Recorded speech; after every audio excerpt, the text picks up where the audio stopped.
Assalamualaikum semua, kembali bersama saya Natalia. Saya rasa anda pun dah kenal saya kan, host untuk rancangan Top 10 at 10 ni.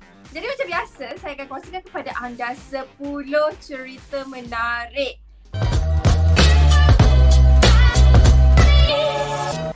Agaknya siapa artis yang akan berada pada carta kita minggu ini. Jadi tanpa kita membuang masa lagi, jom kita lihat carta minggu ini.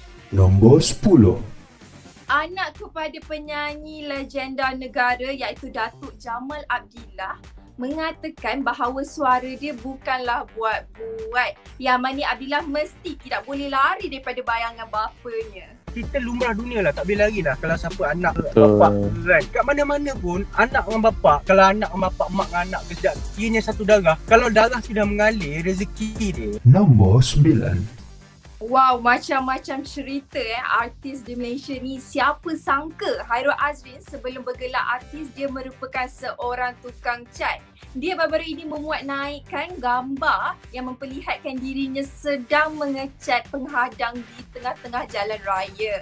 Jadi pada anda di luar sana, kita tak tahu lagi nasib kita lagi 10 tahun macam mana. Mungkin bergelar artis seperti Hairul Azrin. Nombor 8. Apa lagi, kecoh lah warga net bila nampak ada tatu pada bahagian dada baby Shima. Kata baby Shima memang cantik apabila bertatu, tetapi dia tak nak mengulas hal itu dengan lebih lanjut. Nombor 7. Ini tidak adil. Faris Rizwan rasa kecewa apabila influencer kayu diangkat sebagai seorang pelakon. Katanya tidak adil untuk dirinya yang selama ini berhempas pulas untuk mengetengahkan bakat lakonannya. Insta famous, semua influencer yang followers more than 4 million dah boleh masuk berlakon tanpa ada bakat. So untuk side kita ni, kita rasa macam it's totally not fair lah. Nombor 6. Penerbit terkenal Sheila Rusli membidas serangan terhadap agensi kerajaan iaitu Finas menerusi amaran tegas terhadap syarikat tersebut. Katanya tuduhan yang diberi kepadanya mencalonkan nama baik syarikatnya. Nombor 5.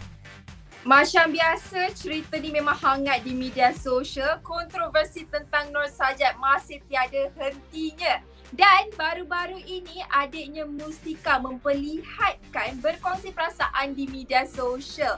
Dan demi menjaga nama baiknya daripada menjadi bangsa warga net.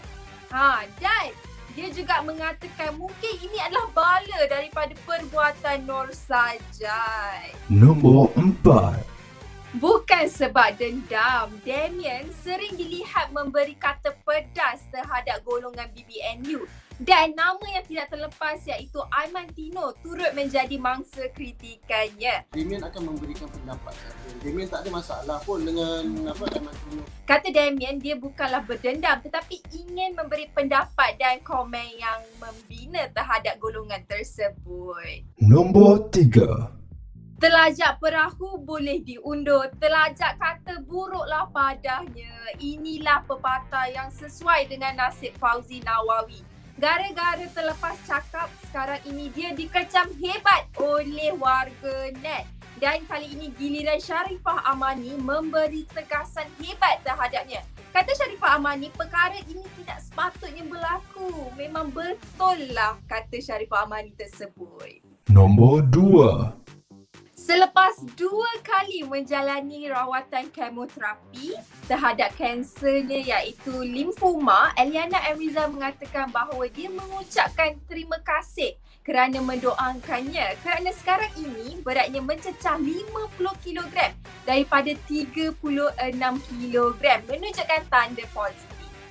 Nombor 1. Baru-baru ni pelakon cantik siapa tidak mengenalinya. Era Fazira dikagumi dan mendapat pujian menerusi rancangan Trends TV. Dan Trends TV menyiarkan kisah gosip Era Fazira sehingga hos dalam rancangan tersebut mengatakan bahawa Era Fazira mempunyai sifat yang sangat dikagumi dan cantik luar dan dalam serta pintar.